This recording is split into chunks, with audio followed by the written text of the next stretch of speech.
Fat Karen brought a fake priest to court, and Judge Judy's exposure went viral in minutes. But what Karen didn't know was that this wasn't just any ordinary priest costume. It was stolen from a real church, and the man wearing it had a criminal record that would destroy everything. Karen Middleton, a 52-year-old suburban terror from Connecticut, strutted into Judge Judy's courtroom like she owned the place. Her bleached blonde hair cut in an aggressive bob that screamed entitlement from every angle, her oversized designer handbag, clearly a knockoff but flaunted like the real thing, swung from her pudgy arm as she adjusted her too-tight leopard print blouse that strained against her considerable bulk. The rhinestone cross pendant hanging around her neck caught the harsh courtroom lights, a mockery of the faith she was about to exploit in the most shameless way possible. Before we dive into this incredible case, tell me in the comments where you're watching from. I love seeing where my viewers are around the world. And don't forget to hit that subscribe button so you never miss more unbelievable cases like this one. Now sit back, relax, and enjoy the video. The mahogany-paneled courtroom buzzed with its usual pre-trial tension, the American flag standing stoically behind Judge Judy's bench, while court officers shuffled through paperwork with practiced efficiency. Karen's beady eyes, heavily caked with blue eyeshadow that made her look like an aging pageant contestant, scanned the room with predatory satisfaction. She had spent weeks planning this moment, convinced that her brilliant scheme would not only win her the $3,500 she was demanding from her neighbor, but would also humiliate the elderly Mrs. Patterson who had dared to challenge her illegal fence installation. Behind Karen, shuffling nervously in an ill-fitting black suit and crooked white collar, stood the centerpiece of her deception. Father Michael O'Brien clutched a worn Bible with sweaty palms, his receding hairline glistening under the fluorescent lights as he practiced blessing gestures that looked more like he was swatting flies than invoking divine grace. The truth was far more sinister than even Karen realized. This wasn't just her unemployed brother-in-law Gary dressed up for a harmless con. The priest outfit had been stolen from St. Mary's Cathedral 3 weeks ago, along with several valuable religious artifacts, and Gary's desperate need for money had driven him to crimes that Karen knew nothing about. Karen leaned back in her chair, her multiple chins jiggling with self-satisfied laughter, as she whispered to her fake priest, "Just stick to the script, Gary. These court people are idiots. Judge Judy's just some old TV judge who thinks she's tough. Once you start blessing things and talking about moral obligations, she'll eat it up like everyone else." Her voice carried the same condescending tone she used with grocery store clerks and restaurant servers, dripping with the assumption that she was smarter than everyone around her. The diamond-encrusted cross bracelet on her wrist, another cheap imitation, jangled as she gestured dismissively toward the bench where Judge Judy would soon appear. What Karen didn't know was that Judge Judy Scheindlin had built her legendary reputation by destroying exactly this kind of arrogant deception. At 81, the sharp-eyed former family court judge had seen every con, every lie, and every manipulative scheme that desperate people could devise. Her steel-gray hair was pulled back in its signature style, and behind her glasses, those piercing eyes that had intimidated thousands of litigants were already studying the preliminary case notes. Something about Karen's witness list had immediately raised red flags. A priest with no verifiable credentials, character references that seemed too convenient, and a plaintiff whose story had more holes than Swiss cheese. The stolen priest costume hung loosely on Gary's thin frame, the fabric cheap polyester that would never pass close inspection by someone who knew real clerical garments.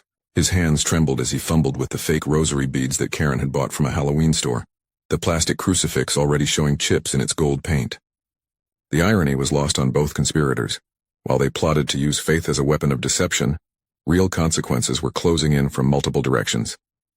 The church theft was being investigated by both local police and the FBI due to the valuable artifacts involved. And Gary's fingerprints were all over the crime scene. Karen's neighbor, Mrs. Patterson, sat quietly on the opposite side of the courtroom, her genuine distress visible in every line of her weathered face. At 78, the retired teacher had spent 40 years working with difficult children, but nothing had prepared her for Karen's relentless harassment and property destruction. The illegal fence that Karen had installed not only blocked Mrs. Patterson's garden sunlight, but had actually damaged the root system of century-old oak trees that had been in her family for generations. When Mrs. Patterson had politely asked Karen to move the fence back to the property line, Karen had launched a campaign of intimidation that included late-night music, garbage thrown over the fence, and threatening phone calls. Judge Judy's bailiff announced her entrance, and the courtroom rose as the legendary judge strode to her bench with the confidence of someone who had never met a liar she couldn't expose. Her black robe flowed behind her like the wings of an avenging angel, and when she settled into her chair, those famous eyes immediately locked onto Karen and her suspicious priest. In that moment, before a single word was spoken, Judge Judy's instincts told her that this case would be anything but ordinary. The body language, the nervous energy, the too-perfect setup, everything screamed deception. And Judge Judy had built her career on making deceivers pay the ultimate price for their arrogance. If this elaborate web of lies and stolen religious artifacts isn't exposed today, Karen's criminal conspiracy will destroy not just one elderly woman's life, but the entire foundation of truth that Judge Judy's courtroom represents. The stakes couldn't be higher because this isn't just about a property dispute anymore. It's about a pattern of escalating crimes that started with harassment and has now spiraled into federal theft charges that could send both Karen and Gary to prison for years. What Karen doesn't realize is that while she's been plotting her courthouse performance, FBI agents have been building a case against her fake priest that could unravel everything she's ever built in her suburban kingdom of manipulation and intimidation. Detective Sarah Martinez had been tracking the St. Mary's Cathedral theft for 3 weeks, following a trail of pawned religious artifacts and security footage that led directly to Gary Peterson's desperate gambling debts. The stolen priest vestments weren't just costume pieces. They were hand-embroidered silk garments worth over $15,000, blessed by the Archbishop himself, and considered irreplaceable by the Catholic community. When Martinez discovered that Gary was scheduled to appear in Judge Judy's courtroom, wearing what appeared to be clerical clothing, she immediately contacted the court's security team. If Gary wore those stolen vestments on national television, it would be the evidence needed to close the case and expose a network of theft that had been plaguing religious institutions across 3 states. Judge Judy's reputation for sniffing out deception had been built over 25 years of confronting every type of liar imaginable, but she'd never faced someone audacious enough to bring stolen religious artifacts into her courtroom. Her producers had already flagged this case as potentially explosive because Karen's background check revealed a history of insurance fraud, false police reports, and what appeared to be a pattern of targeting elderly neighbors with frivolous lawsuits. The show's legal team knew that if Karen's deception unraveled on camera, it would create one of the most watched courtroom moments in television history, but it would also put Judge Judy's credibility on the line if she failed to expose the truth. Mrs. Patterson's life hung in the balance because Karen's harassment campaign had escalated far beyond property disputes into systematic intimidation designed to force the elderly woman from her home. Medical records showed that Mrs. Patterson's blood pressure had skyrocketed since Karen moved in next door, and her physician had documented stress-related symptoms that directly correlated with Karen's increasingly aggressive behavior. If Karen succeeded in court today, it would validate her tactics and likely inspire her to intensify her campaign until Mrs. Patterson either sold her home at a loss or suffered a stress-induced medical emergency. The $3,500 lawsuit was just the beginning. Karen had already filed complaints with the city about Mrs. Patterson's garden, her mailbox placement, and even her choice of house paint colors. The Catholic community was watching this case because news of the stolen vestments had spread through church networks, and Father Thomas O'Sullivan from St. Mary's Cathedral had personally called Judge Judy's producers to warn them about the theft. The real priest explained that Gary had posed as a seminarian to gain access to the vestment storage room, claiming he needed to borrow items for a religious education class. Security cameras captured Gary not only stealing the priest costume, but also pocketing a valuable silver chalice and hand-carved rosary beads that had been donated by parishioners' families as memorials to deceased loved ones. If these sacred items weren't recovered, it would devastate a community that had already suffered enough loss. Gary's criminal desperation stemmed from gambling debts that had spiraled completely out of control, pushing him toward increasingly reckless crimes that Karen knew nothing about. His bookmakers had threatened violence if he didn't pay $25,000 by the end of the month, and Gary had convinced himself that Karen's courthouse scheme would somehow lead to bigger opportunities for financial gain. What he didn't understand was that appearing on national television while wearing stolen religious clothing would create evidence that prosecutors could use to demand the maximum sentence. The FBI had been building a case that could result in federal charges for transporting stolen goods across state lines, since Gary had sold some of the artifacts to dealers in New York and Pennsylvania. Karen's suburban empire of manipulation was built on a foundation of lies that were finally beginning to crumble under the weight of her own arrogance. Her homeowners association presidency had been achieved through a campaign of spreading rumors about her opponents, and her influence over local businesses came from threatening negative reviews and lawsuits against anyone who challenged her demands for special treatment. But federal law enforcement doesn't care about suburban politics, and Judge Judy's courtroom operates on a level of scrutiny that Karen has never faced before. If her fake priest scheme collapses today, it will trigger investigations into every aspect of her life, From her insurance claims to her tax returns to her pattern of targeting vulnerable neighbors. The truth was closing in from multiple directions, creating a perfect storm of justice that would either vindicate Mrs. Patterson and expose a criminal conspiracy, or allow Karen's web of lies to grow stronger and more dangerous. Judge Judy sat behind her bench, completely unaware that she was about to preside over a case that involved not just property disputes and fake witnesses, but federal crimes, stolen religious artifacts, and a pattern of elder abuse that had been escalating for months. The next few minutes would determine whether justice prevailed or whether Karen's criminal arrogance would be rewarded with the validation she needed to destroy even more lives. Judge Judy's gavel struck the bench with the authority of someone who had never lost a battle against deception.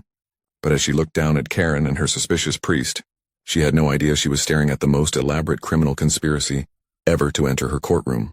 The case appeared straightforward in the preliminary notes.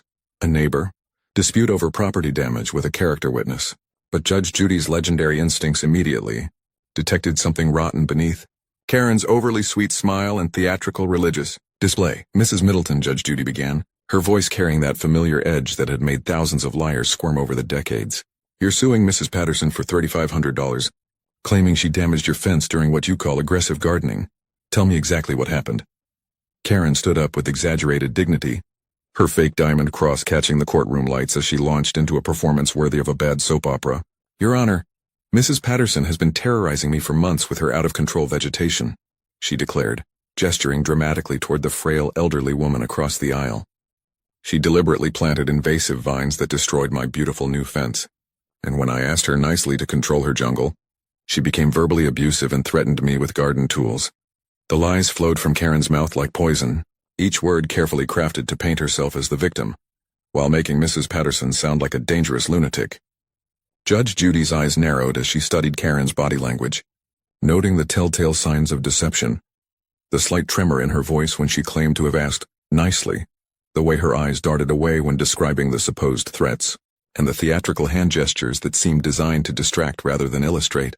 Behind Karen, the fake priest nodded along solemnly, his cheap rosary beads clicking together as his nervous hands fidgeted with the stolen religious props. And Father O'Brien here witnessed these interactions? Judge Judy asked, her sharp gaze shifting to Gary, who immediately began sweating profusely under the courtroom lights.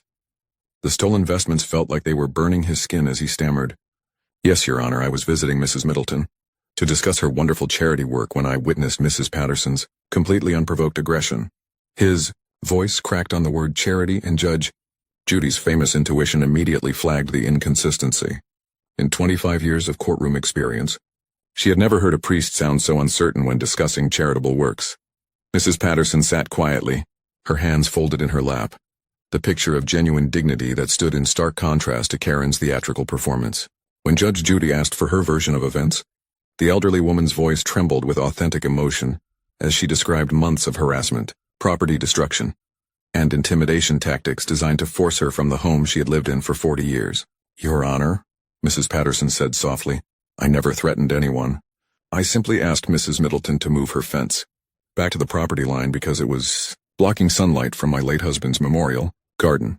The mention of a memorial garden caused a visible shift in the courtroom atmosphere, and Judge Judy's expression softened slightly toward Mrs. Patterson, while hardening noticeably toward Karen. The fake priest's hands were now shaking so violently that he had to stuff them into his pockets to hide the tremors, while Karen's face flushed red with barely contained rage at Mrs. Patterson's sympathetic presentation. Judge Judy leaned forward, her predatory instincts fully engaged, sensing that she was about to uncover something far more significant than a simple neighbor dispute. Judge Judy's eyes locked onto the fake priest like a hawk spotting wounded prey, and her next words would shatter Karen's confidence forever. Father O'Brien, she said, her voice dropping to that dangerous tone that had destroyed countless liars. What parish do you serve? Gary's face went ghostly white as he stammered, St. Michael's, in Connecticut, his voice barely above a whisper. Judge Judy leaned forward, her legendary instinct screaming that something was catastrophically wrong with this supposed man of God. Interesting, Judge Judy replied, her tone sharp as a surgical blade. Because I called St. Michael's in Connecticut this morning, and they've never heard of a Father Michael O'Brien. In fact, they told me their vestments were stolen 3 weeks ago. The courtroom erupted in gasps as Gary's knees buckled, and Karen's face transformed from smug confidence to pure terror in seconds. The stolen priest costume suddenly felt like it was on fire as Gary realized he was wearing evidence of federal crimes on national television. Karen jumped to her feet, her voice rising to a shriek that echoed off the mahogany walls. "Your Honor, there must be some mistake. Father O'Brien is a very respected priest who's been counseling me through my difficult situation with this horrible neighbor." But Judge Judy's piercing stare silenced her mid-sentence, and the legendary judge's next words would expose the entire criminal conspiracy. "Mr. Peterson," Judge Judy said, using Gary's real name with devastating precision. "Because that's who you really are, isn't it? Gary Peterson, Karen's brother-in-law with a gambling problem and a criminal record." The fake priest's rosary beads clattered to the floor as his trembling hands could no longer hold them, and Karen's world began collapsing around her. Mrs. Patterson watched in stunned amazement as the woman, who had terrorized her for months, was systematically destroyed by the one person in America who could see through any deception. Judge Judy wasn't finished, she was just getting started. And the real fireworks were about to begin. Gary's complete mental breakdown began with a single whimper that grew into full-blown hysteria as he ripped off the stolen priest collar and threw it on the courtroom floor. "I can't do this anymore," he screamed, his voice cracking like a teenager's as 25 years of Judge Judy's legendary authority crushed his soul. "Karen made me do it. She said it was just a costume. But I stole it from the church because I owe money to dangerous people." The courtroom exploded in chaos as Gary's confession poured out like a broken dam, revealing not just the fake priest scheme, but a web of federal crimes that sent Karen into complete panic mode. Judge Judy sat back in her chair with the satisfied expression of a master predator who had just delivered the killing blow, watching as Karen's entire world disintegrated before her eyes. "You stole religious vestments from a church," Judge Judy said, her voice cutting through Gary's sobs like a blade. "Brought them into my courtroom, and thought you could fool me with this pathetic charade?" Gary nodded frantically, tears streaming down his face as he babbled about gambling debts, stolen chalices, and the FBI investigation that Karen knew nothing about.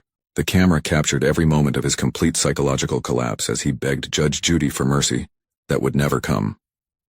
Karen's meltdown was even more spectacular than Gary's, as she realized her entire suburban empire was crumbling on national television.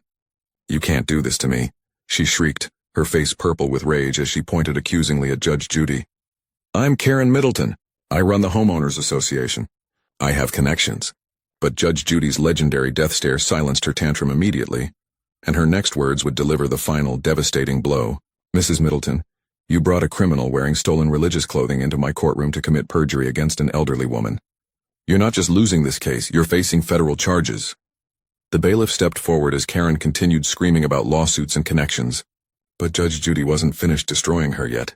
"And Mrs. Patterson," the legendary judge said, turning to the elderly woman who sat in stunned silence, "not only are you getting your court costs, but I'm personally ensuring that the FBI investigates every aspect of Mrs. Middleton's harassment campaign against you." Mrs. Patterson began crying tears of relief as Karen was finally held accountable for months of terror, while Gary continued his complete breakdown in the stolen investments that would send him to federal prison. Within hours of the episode airing, Karen's courtroom meltdown exploded across social media platforms like wildfire, with fake Karen priest trending worldwide as millions watched her spectacular downfall on repeat. TikTok users created remix videos of her screaming, "I'm Karen Middleton," while Twitter users shared memes of Gary ripping off the stolen priest collar in pure terror.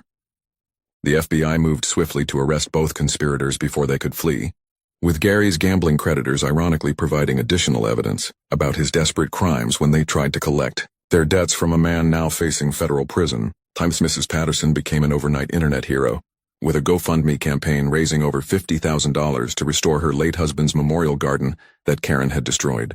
Local news stations camped outside Karen's McMansion, as her homeowners association voted unanimously to remove her from all positions and investigate her years of abuse against elderly residents. The stolen religious artifacts were recovered from various pawnshops across 3 states, with Father O'Sullivan personally thanking Judge Judy for exposing the sacrilege that had devastated his parish community. Karen's mugshot, taken while she was still wearing her leopard print blouse and fake diamond cross, became the most shared arrest photo of the year. Gary's complete psychological breakdown in stolen investments created the most watched courtroom clip in television history, surpassing even Judge Judy's most legendary takedowns of previous defendants. 6 months later, Karen Middleton sat in federal prison wearing an orange jumpsuit instead of leopard print, her entitled suburban kingdom reduced to a 8x10 cell, where her only authority was over which book to read from the prison library. The woman who once terrorized elderly neighbors and manipulated local officials now scrubbed floors and folded laundry under the watchful eyes of corrections officers who couldn't care less about her former Homeowners Association presidency. Gary received an even harsher sentence after pleading guilty to federal theft charges.